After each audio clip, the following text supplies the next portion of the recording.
आप देख रहे हैं एशियाई न्यूज। उन्होंने मुनासिब नहीं समझा तो नतीजा क्या निकला?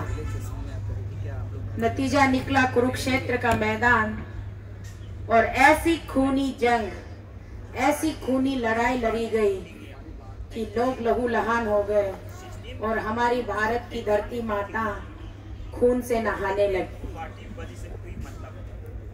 वो लड़ाई थी उस महाभारत की जिसमें लोग अपने हक के लिए, पांडवों ने अपने हक की लड़ाई लड़ी और अपने हक के लिए आवाज उठाए तो कौरवों ने उसको उसका हक देने से इनकार किया। आज हमारी स्थिति भी कुछ यूं ही पांडवों वाली स्थिति है। हम अपनी हक की लड़ाई लड़ रहे हैं, लेकिन फर्क सिर्फ इतना है, पांडवों ने 5 गांव की उम्मीद लगाई थी, हम तो यहाँ 1 गांव की भी नहीं, 1 गज जमीन की भी नहीं, केवल 2 एजेंसियों की उम्मीद लगाए बैठे हैं, एक सीबीआई और दूसरे ईडी की। तो दिल्ली से हम एक टुकड़ा जमीन का काट कर नहीं ले जाना चाहते। अपने दिल्ली को हम यूं ही खूबसूरत और हरा भरा दिल्ली हमेशा देखना चाहते हैं। हम दिल्ली के जमीन पर जब भी आते हैं हमारा सीना चौड़ा हो जाता है, फक्र से फूल जाता है, क्योंकि हम अपनी देश की राजधानी में आए हैं। तो यहाँ इस राजधानी में आकर के हम अपने प्रधानमंत्री जी से, जो हमारे देश के रखवाले हैं, जो हमारे देश के अन्नदाता हैं, उनसे हम क्या मांग रहे हैं? सीबीआई और ईडी, अगर दोनों ही देना आपके लिए इतना नागवार है तो कम से कम पहले सीबीआई को भेज दीजिए, ईडी को कुछ महीनों बाद भी भेजिए, वो भी चलेगा, लेकिन दोनों में से एक तो जरूर भेजिए, भेज ही दीजिए। फिर दोनों को साथ साथ भेज देते तो और भी बढ़िया रहता। हंसी खुशी 2 डिपार्टमेंट्स मिलके अपनी तरीके से जांचबीन करते हैं, जांच पड़ताल करते हैं। सुदामा जी जब गए थे द्वारकाधीश से मिलने, वो पैदल गए थे, उनके शरीर में तन ढकने को भी पर्याप्त कपड़े नहीं थे, फिर भी वो यूं घबराता हुआ, डरता हुआ, कभी मुस्कुराता हुआ, कभी रोता हुआ वो द्वारकाधीश के पास पहुंचे। और द्वारपालिका से जब बोला कि मैं श्री कृष्ण का दोस्त हूँ, तो द्वारपालिका ने उसे अंदर जाने से मना किया। फिर भी अंदर श्री कृष्ण जी के पास सूचना पहुंचाई गई कि कोई आपका बचपन का दोस्त आया है। सुदामा जी को मिलने के लिए, उनको अंदर लाने के लिए श्री कृष्ण जी सिंहासन छोड़ उठ खड़े हुए, दौड़े भागे और द्वार की तरफ आ गए और मुख्य द्वार पर पहुंचकर यूं गले लगाए सुदामा को और आंसुओं से दोनों भीग गए। फिर बचपन की यादें ताजा हुई और उनको अंदर महल की तरफ, अंदर प्रवेश के द्वार की तरफ ले गए। फिर महल में ले जाके उनको भरपेट खाना खिलाया और उनकी हालचाल पूछी कि तुम्हारा जीवन कैसा व्यतीत हो रहा है। तो सुदामा जी मुस्कुराते हुए बोले, कान्हा तुम तो बहुत बड़े आदमी बन गए हो, मेरी तो खैर छोड़ दो, मैं खुश हूँ, तुम्हें इस तरीके से देखकर मैं बहुत खुश हूँ। फिर कान्हा जी ने उनसे पूछा कि तुम्हें क्या चाहिए, बोलो, ए मेरे मित्र, तुम्हें क्या चाहिए, बोलो। तो सुदामा जी बोले, मुझे कुछ नहीं चाहिए, मैं अपने मित्र से इस तरीके से मिली और तुम मुझे मुख्य द्वार तक मेरे स्वागत के लिए तुम खुद चलकर आए, वही मेरे लिए बहुत ही बड़ी बात थी। तो आगे मैं अब यहाँ से चला जाऊंगा। फिर कान्हा जी ने पूछा कि तुम किस तरीके से जाना पसंद करोगे? तो सुदामा जी ने कहा, मैं जैसे आया था वैसे ही लौट कर जाऊंगा। इस बात पर कान्हा जी मुस्कुराए और सुदामा जी से कहा, तुम आए तो अपने मर्जी से थे, अपने तरीके से थे, लेकिन तुम यहाँ से जाओगे मेरे मर्जी और मेरे तरीके से। उसके बाद उन्होंने सुदामा जी के लिए रथ का इंतजाम किया और रथ बढ़ के उन्हें धन संपत्ति, भोजन, कपड़े लाद कर उन्हें वापस भेजा। जब सुदामा जी घर पहुंचे तो उसकी घर की दशा पहले की दशा से बिल्कुल विपरीत हो चुके थे। तो हम उस देश के वासी हैं जिस देश में मित्र, जबकि अगर बचपन की याद करें तो जब यशोदा मैया ने कान्हा और सुदामा को थोड़ा सा चन्ना कपड़े में पोटली में बांध कर जंगल में भेजा था, तो बारिश में भीग रहे थे। सुदामा और श्री कृष्ण थोड़ी सी दूर हो गए, 2-3 पैरों से दूर हो गए, तो कुटुर कुटुर सुदामा वो चन्ना चबाने लगे। श्री कृष्ण जी को एहसास था कि सुदामा को भूख लगी है, वो जब चन्ना खा रहा है, फिर भी वो मुस्कुरा रहे थे, वो कुछ नहीं बोल रहे थे। बाद में जब वो आमने सामने आए तो उसने पूछा कि मेरे मित्र, मैया ने जो चन्ना दिया था वो कहाँ है? तो सुदामा बोले, कान्हा मुझसे गलती हो गई, मुझे माफ कर दो, मुझे बहुत जोरों की भूख लगी थी तो मैंने वो खा लिया। उस मित्र को जिन्होंने छोटा ही सही उनके साथ मतलब एक तरीके से थोड़ी सी गद्दारी की थी, जो चन्ना उन दोनों को मिल बांट कर खाना चाहिए था, वो चन्ना सुदामा जी अकेले ही खा गए और श्री कृष्ण जी को भूखा पेट ही जंगल से वापस लौटना पड़ा। लेकिन जब वे दोनों बड़े हो गए और श्री कृष्ण जी द्वारका के वो राजा बन गए और सुदामा जी गरीबी की जिंदगी यापन कर रहे थे, उस बीच भी जब सुदामा मिलने आए तो श्री कृष्ण जी अपनी सिंहासन छोड़ उठ खड़े भागे उनके स्वागत के लिए। ये होती है मित्रता। हम ऐसी प्रेम, ऐसी संवेदन, ऐसी ममता भरी देश के राज्य है, देश के निवासी है, भारत देश के, और इसी भारत देश के अंदर हमारा अरुणाचल पड़ता है। तो अरुणाचल के सरकार को किस बात की अहंकारी है? हमने तो सिर्फ एक ही पाप किया है, आप लोगों का समर्थन करके, आपको वोट देके, वरना हमने तो कोई पाप नहीं किया है। आपको वोट देना अगर पाप है और इस बात की सजा ये है कि तुम 2400 किलोमीटर पैदल जाकर के भी वहां पहुंच करके 1.5-2 महीना तुम वहां चिल्लाते रहो, चीखते रहो, फिर भी हम तुम्हारी आवाज नहीं सुनेंगे, ये अगर आपका जिद्दीपन, ये अगर आपका फैसला है तो फिर हम क्या करें? इसीलिए हम अपने देश के प्रधानमंत्री जी नरेंद्र मोदी जी से कहते हैं, उनसे गुजारिश करते हैं कि जरा इनकी आंखें खोलिए और इनको बताइए कि हम किस देश के नागरिक हैं।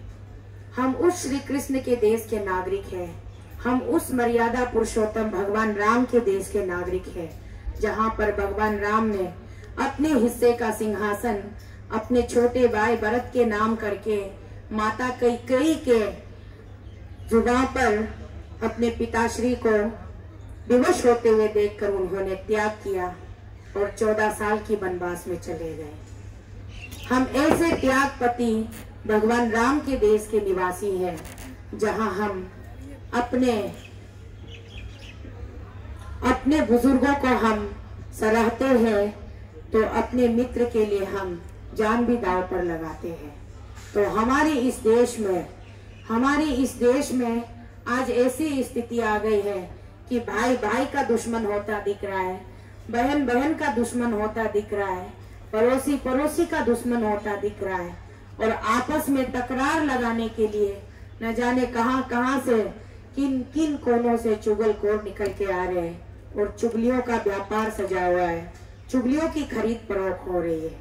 एक बंदा आके ये चुगली देके गया तो दूसरा बंदा आके उस चुगली को 2 किलो के भाव खरीद कर 5 किलो में बेचा, तो दूसरे ने उसको 15 किलो में खरीदा और 50 किलो में बेचा। तो ये किस तरीके की एक नफरत की राजनीति फैलाई हुई है। बहुत ही दुर्भाग्य की बात है कि हमारे ही प्रदेश के, हमारे अपने प्रदेश के, हमारे अपने परिवार के भाई भाई है, कुछ लोग आपस में बंटवारा कर रहे हैं, आपस में एक दूसरे को नफरत बांट रहे हैं। इसी के चलते अभी जो थोड़ी देर पहले हमारे प्रेसिडेंट साहब ने जो एक ऑडियो क्लिप आप लोगों को सुनाई है, वो उसका नतीजा है। वो बहन क्यों रो रही है, वो बहन क्यों चिल्ला रही है, वो बहन क्यों सवाल किए जा रही है कि आखिर राज्य में हो क्या रहा है, हमारे प्रदेश में हो क्या रहा है। लोग एक दूसरे के खून के प्यासे क्यों हैं, लोग खरीद फरोख्त के व्यापार में क्यों लगे हुए हैं। खरीदी उसको जानी चाहिए जो कीमती हो, ना कि नफरत को खरीदना। नफरत को खरीद कर बांटना। हम टीम एसी क्या है? कौन से देश से आए हैं हम? क्या हम पड़ोसी के, हमारे दुश्मन के देश से आए हैं? ना हम कौन से दूसरे प्लैनेट से आए हैं? टीम एसी के प्रति इतना जहर क्यों उगलता है? और जो भी कोई टीम एसी को समर्थन देने के लिए आगे आता है तो हमारे समर्थकों को इतनी नफरत भरी निगाह से क्यों देखा जाता है? क्या हमारे देश के पूर्वजों ने हमें नफरत सिखाई थी? ना, हमारे देश के पूर्वजों ने हमें प्रेम करना सिखाया था, मोहब्बत करना सिखाया था, बलिदान देना सिखाया था, एक दूसरे के मदद के लिए हमेशा आगे बढ़ना सिखाया था। कभी हमारे देश के पूर्वजों ने एक दूसरे का जान लेने के लिए नहीं सिखाया है। ये तोरा में यहूदियों का जो हॉली बुक है उनको कहते हैं तोरा, और जिनको इंग्लिश में कहते हैं ओल्ड टेस्टामेंट। तोरा में ओल्ड टेस्टामेंट में लिखा है, मोजेस ने बोला कि आंख के बदले आंख, दांत के बदले टांग, कान के बदले कान। ये यहूदियों का एक कानून है, तोरा में जिस तरीके से लिखा गया है। उसी तोरा के कानून को बदलाव लाने के लिए इस संसार में यीशु मसीह का जन्म हुआ था। और यीशु मसीह जब इस संसार में जन्मे, वो मनुष्य के रूप में आए, उनका जन्म हुआ। उसके बाद उनकी शिक्षा ये थी कि कोई अगर आपको यहाँ थप्पड़ मारता है तो दूसरा गाल भी दे दो, ताकि उसके मन को शांति मिले। आपको यहाँ थप्पड़ मार के उनको शांति मिल रही है तो पूरी शांति, संपूर्ण शांति के लिए ये गाल भी दे दो। ये यीशु मसीह का सीख था। हमारे गीता में क्या लिखा है? कर्म किए जा फल की इच्छा ना कर, फल तुझे अपने आप तेरे कर्मों के हिसाब से ही मिलेगा। तो हम अपना कर्म कर रहे हैं, हम अपने राज्य को बचाने के लिए हम अपना कर्म कर रहे हैं। हम किसी को नफरत नहीं बांट रहे हैं। यहाँ पे लोग हमारे पीछे नफरत का विषाद क्यों चला रहे हैं? तो बहुत ही दुर्भाग्य की बात है। भाई भाई आपस में मत लड़िएगा, बहन बहन आपस में मत लड़िएगा। अगर अरुणाचल के जनता, चलिए आप लोग लाइव वीडियो के माध्यम से कमेंट्स के सेक्शन में ही बता दीजिए, अगर आप लोगों को करप्शन इतना प्यारा है कि जो कोई भी बंदा या बंदी करप्शन के अगेंस्ट आवाज उठाने को निकलती है, उनको आपको उनसे घृणा हो जाती है, उनको आप नफरत के नजर से देखते हो, तो फिर हमें लिखकर बता दीजिए कि हम करप्शन में खुश हैं, हम करप्शन के अंदर ही जीना चाहते हैं, करप्शन की लड़ाई मत लड़ो बोल के हमें लिखकर भेजिए। अगर ऐसी बात नहीं है तो फिर जो लोग करप्शन के अगेंस्ट आवाज उठाते हैं उनको अपना दुश्मन मत बनाइए। हो सके तो एक बोतल पानी पिलाइए, एक कप चाय पिलाइए, प्यार से बात कीजिए। अगर आप कुछ नहीं दे सकते, बेकार में लोगों पे उंगली मत कीजिए। मैंने पहले भी कहा था, किसी के निजी जिंदगी में व्यक्तिगत रूप से पर्सनल मत हो जाना। अगर आप पर्सनल होने लगोगे तो हमारा ट्राइबल स्टेट है, बहुत ही छोटा सा जगह है, घर घर की हम हेड काउंटिंग करते हैं, कौन से गांव में कितने घर है और उस घर में कितने मेंबर है, हमें हर एक का हिसाब पता है। अगर तोरा में जिस तरीके का कानून लिखा गया है उसी के तरीके अगर आंख के बदले आंख मांगेंगे तो कितने लोगों का आंख फोड़ा जाएगा, कितने लोगों का सिर कलम हुआ हो जाएगा। तो फिर चैन और अमन कहाँ है? हम चैन चाहते हैं, अमन चाहते हैं, प्यार से जीना चाहते हैं, समझदारी से जीना चाहते हैं। अगर हम कुछ नहीं चाहते हैं तो केवल एक ही चीज नहीं चाहते, वो है करप्शन। भ्रष्टाचारी हम नहीं चाहते हैं, भ्रष्टाचार को खत्म करना चाहते हैं हम। बिना भ्रष्टाचार के जिसका जो हक है, हकदार वाले उसी हक से जिए, हमें कोई प्रॉब्लम नहीं है, हमें उसमें खुशी मिलेगी। मैं भी 3 बच्चों की माँ हूँ। अगर मेरे 3 बच्चों का अगर पढ़ाई लिखाई ठीक नहीं होता है, वो कॉम्पिटिटिव एग्जाम में वो क्वालिफाइड नहीं होता है, मुझे कोई बात का, किसी बात का कोई चिंता नहीं रहेगा, क्योंकि वो उसके लायक ही नहीं थे, मैं ये सोचूंगी। लेकिन जिस बच्चे के माता पिता पैसे वाले होते हैं, थोड़ा सा धन संपत्ति वाला होता है, वो अपने बच्चे को उठा करके खरीद फरोख्त करके आगे सीट में बिठा देता है, और जो जानकारी वाला बच्चा होता है, जो लायक वाला बच्चा होता है, वो पीछे दब के रह जाता है तो हम इसे नहीं मानते। इसे हम नेपोटिज्म कहते हैं, इसे हम नेपोटिज्म कहते हैं, इसे हम फेवरेटिज्म कहते हैं, इसे हम करप्शन कहते हैं। तो इसी से हमें लड़ना है। कल मैंने फेसबुक पे एक कमेंट्स पढ़ा, शायद भाई आकाश शुक्ला जी ने कोई पोस्ट डाला होगा फेसबुक पे कि वो APSC के मुहिम के ऊपर कवरेज करना चाहते हैं।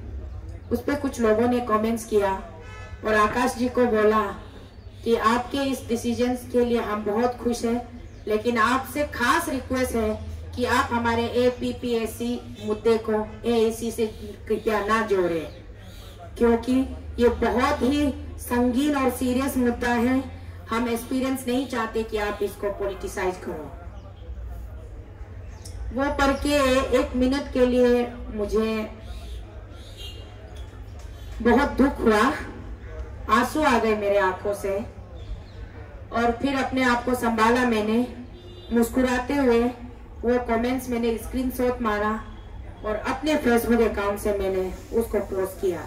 उस कमेंट्स को कैप्शन में ये लिख करके पोस्ट किया कि अरुणाचल में अगर एक्सपीरियंस ऐसे सोचते कि हम टीम AAC जो है मुद्दे को पॉलिटिसाइज कर रहे हैं, तो इससे बड़ी दुर्भाग्य की बात क्या होगी।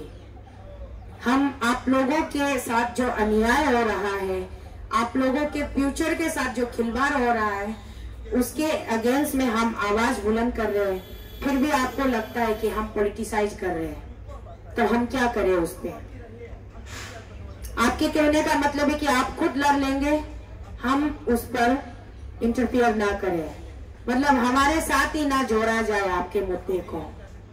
यहाँ हमारे 4 तरफ डिमांड में देखिए, हमने 4 तरफ डिमांड में 9वें नंबर पे आपका मुद्दा लगाया हुआ है। 9th नंबर में 4 तरफ डिमांड में हमने आपका मुद्दा लगाया हुआ है, APPSC के पेपर लीकेज के इशू को। अगर आप चाहते हैं कि हम 3 AAC पेपर लीकेज के इशू में बात ना करें, तो फिर सारे एक्सपीरियंस अगर ये चाहते हैं तो हम क्या कर सकते हैं बताइए। हम यहाँ कोशिश कर रहे हैं कि जो भी अन्याय हो रहा है, अन्याय को रोका जाए, जो भी करप्शन हो रहा है, करप्शन को रोका जाए, तो आप कहते हैं कि यहाँ पॉलिटिसाइज हो जाएगा। किस प्रकार का पॉलिटिसाइज हो जाएगा हमें समझ में नहीं आता है। मतलब आपकी आंखों पर क्या चढ़ा हुआ है, किस रंग का चश्मा चढ़ा हुआ है पता नहीं, कहना क्या चाहते हैं मुझे नहीं पता।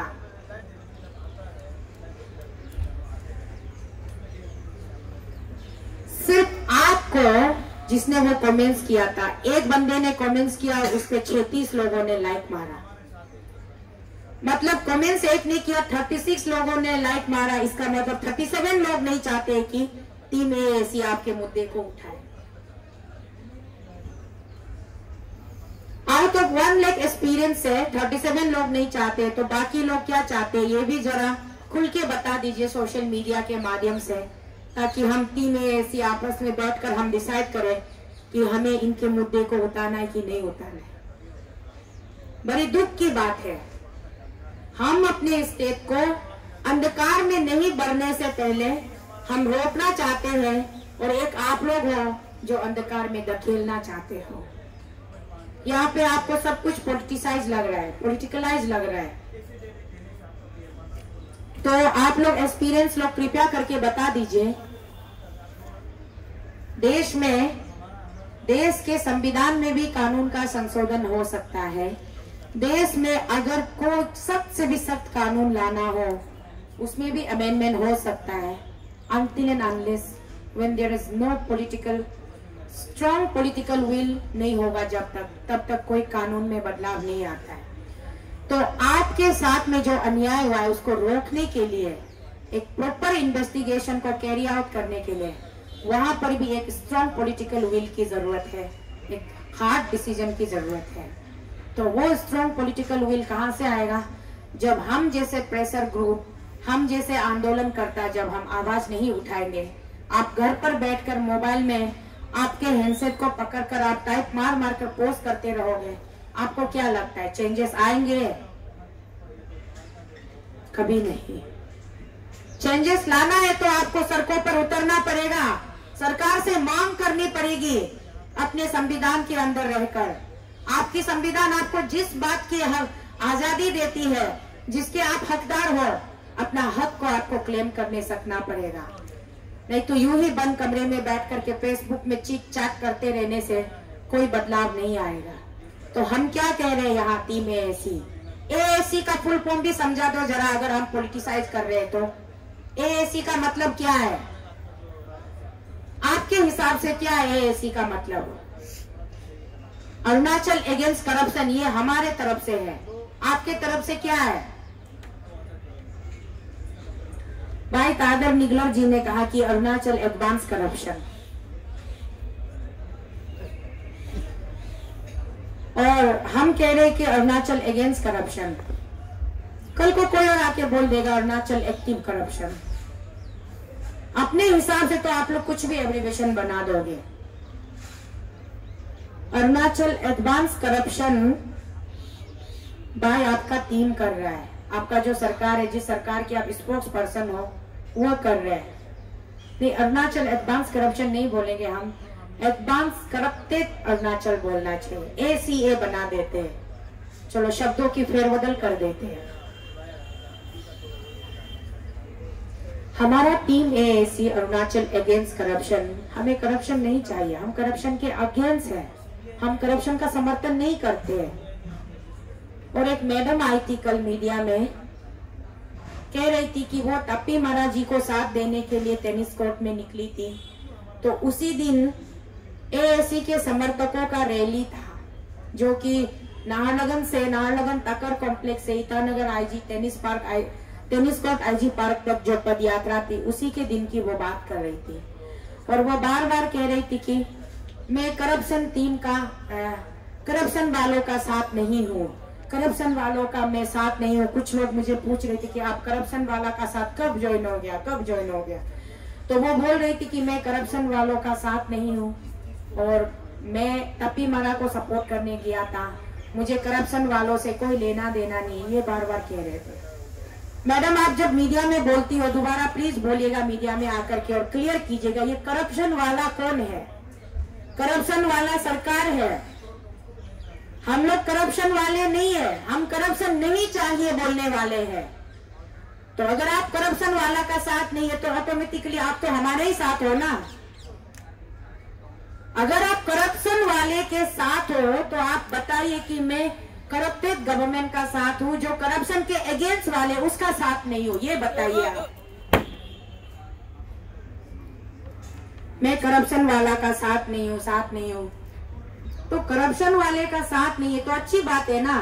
तो आप तो टीम एएसी के मेंबर हो गए, अगर आप करप्शन वाले के साथ नहीं है तो थोड़ा कंफ्यूजन होता है। या तो आप सही तरीके से बोलिए कि आप करप्शन के साथ है तो करप्शन के साथ है बोल दीजिए, नहीं तो करप्शन के साथ नहीं है तो करप्शन के साथ है।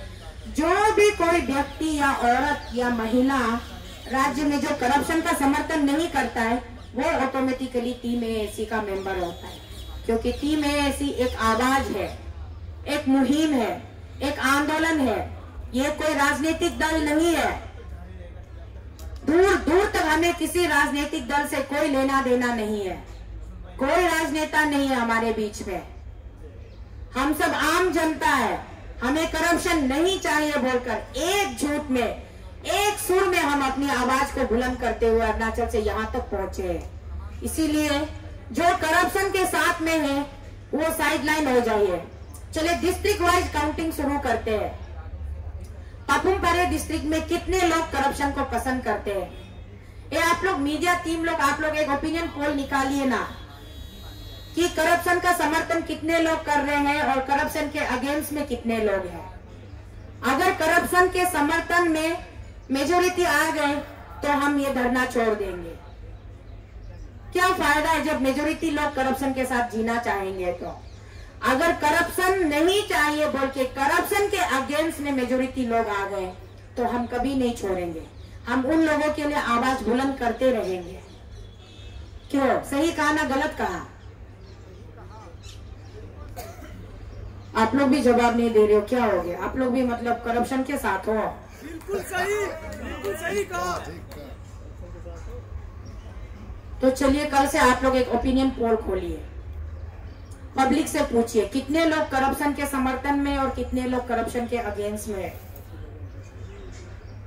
और लोग कुछ कुछ कमेंट्स कर रहे हैं कि बोर हो गया, धरना देख देख के बोर हो गया। धरना क्या एक दिन का होता है? धरना महीनों घंटों सालों साल चलता है। जब तक आपका मुद्दा पे आपका कोई समाधान ना हो तो धरना कैसे खत्म हो जाए? हम आपको क्या एंटरटेन करने के लिए यहाँ धरना कर रहे हैं? लॉजिक पे आइए, लॉजिकली बात कीजिए। आपके बोर होने से या आपके इंप्रेस होने से हमें कोई फर्क नहीं पड़ता है। हमें फर्क पड़ता है कि राज्य में करप्शन छाया हुआ है और इस करप्शन को मिटाना है। आपको बोरियत से हम एंटरटेन करने के लिए यहाँ धरना पे नहीं बैठे हैं। अगर आपको नहीं देखना तो मत देखिए लाइव वीडियो, कमेंट्स भी मत कीजिए, बोर हो गए धरना देख देख के। ये क्या होता है? इस लाइन का मतलब क्या है? अगर आप करप्शन के साथ जीने में खुश है तो जिए करप्शन के साथ। पानी में धूप मरिए या आग में झुलसिए, हमें भी कोई फर्क नहीं पड़ता है। हमें फर्क पड़ता है जो लोग करप्शन से ऊब चुके हैं, जिनको करप्शन नहीं चाहिए, हम उनके लिए आवाज उठा रहे हैं। खास करके मुझे करप्शन नहीं चाहिए तो मैं अपने लिए आवाज उठा रही हूं। उसे तुम्हारी बोरियत और तुम्हारे एंटरटेनमेंट से मेरा क्या वास्ता? बोर हो गई है धरना देख देख के, भाषण सुन सुन के। तो क्या तुम्हें एंटरटेन करने के लिए हम यहाँ से चिल्ला रहे हैं? हम मोदी जी को पुकार रहे हैं, भारत की सरकार को पुकार रहे हैं। करप्शन से आजादी के लिए हम लड़ाई कर रहे हैं। हम एक इनकलाब की लड़ाई लड़ रहे हैं। हमें चेंजेस लाना है सिस्टम में। जो सिस्टम करप्टेड हो चुका है उस सिस्टम को सुधारना है। तुम्हें बोर होना है तो होता रहो, तुम्हें मजे लेना है तो लेता रहो। किसी को एंटरटेन करने के लिए यहाँ धरना नहीं चल रही है। पूरे 1900 किलोमीटर धूप में जलकर, तपकर, बारिश में भीगकर हम आए हैं। पैर में छाले पड़ के हम यहाँ आए हैं। तुम्हारे बोरिंग से हमको क्या लेना देना? बोर हो गए। सिनेमा देखने जाओ, तुम पिकनिक मनाने जाओ, मस्ती करो। तुम्हारे बाप दादा ने करप्शन करके बहुत पैसा कमा के दिया होगा, उड़ाओ, मौज मस्ती करो। तुम बोर हो गए। ये बोर लिखने वाले का इसका नाम पता ढूंढ के निकालो जरा कमेंट सेक्शन से। पता तो करे कि ये किस कौन से घराने मतलब ये घर परिवार से बिलोंग करता है। आराम से उंगली उठा दिया, मोबाइल में टाइप कर दिया, बोर हो गए। इतना बोर हो रहा है तो आ जाओ ना दिल्ली, हमारे साथ बैठो यहाँ। सुबह शाम हम क्या खाते पीते हैं, कैसे चलते हैं, कैसे जगते हैं, कैसे सोते हैं, जरा देखो। कुछ अच्छा अगर नहीं लिख सकते तो बुरा भी मत लिखो। और हम तुम्हें यहाँ एंटरटेन करने के लिए धरना नहीं दे रहे। You must be very much clear, we are not here to entertain you. Got it? I think you better understand that. हमारी धरना चलती रहेगी, चाहे जिसको बोर होना है हो ले।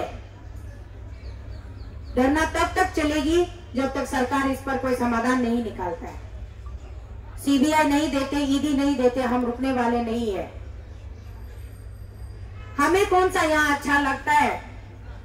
हम भूखे प्यासे पूरा गला चिल्ला चिल्ला के गला फट जाता है, सांस नहीं लिया जाता है, बुखार होती है, जुकाम होता है, सर्दी खांसी होती है। भूखे प्यासे हम यहाँ फिर भी डटे हुए हैं। थकान हमको होना चाहिए, थकान हमको नहीं हो रही है। तुमको मोबाइल पे वीडियो देख के बोर हो रहा है। एनीवेज, आज के हमारे आज के इस बैठक को, धरना को हम यहाँ पर विराम चिन्ह देने वाले हैं। तो जाते जाते मैं बता दूं, अगली डेट मैं आज सार्वजनिक नहीं कर रही हूँ। मैं बहुत जल्दी बताऊंगी अगली डेट कब है हमारी धरने की। लेकिन जब हमारे अरुणाचल की नारी शक्तियों का खबर आ चुका है, नारी शक्तियां वहाँ पूरा तैयार हो रहे हैं दिल्ली की ओर रवाना करने के लिए। ट्रेन की बुकिंग करने में वो लोग लगे हुए हैं। कम से कम मुझे उन लोगों ने कहा है कि मैडम हम 3000 नारियों के साथ आएंगे। मैंने कहा 3000 नारियां यहाँ आएगी तो दिल्ली छोटा पड़ जाएगा, रुकने को जगह नहीं मिलेगी। तो कृपया करके अगर आप लोग थोड़ी सी कम मात्रा में आए तो ठीक है। मैंने अपनी तरफ से रिक्वेस्ट की है चलो देखते हैं, तब तक हम अगली डेट भी आपको बताएंगे उससे पहले, और नारी शक्तियाँ कब यहाँ पहुँच रही है वो भी हम आपको सार्वजनिक कर देंगे। सब्सक्राइब करें हमारे YouTube चैनल को और बने रहें हमारे साथ।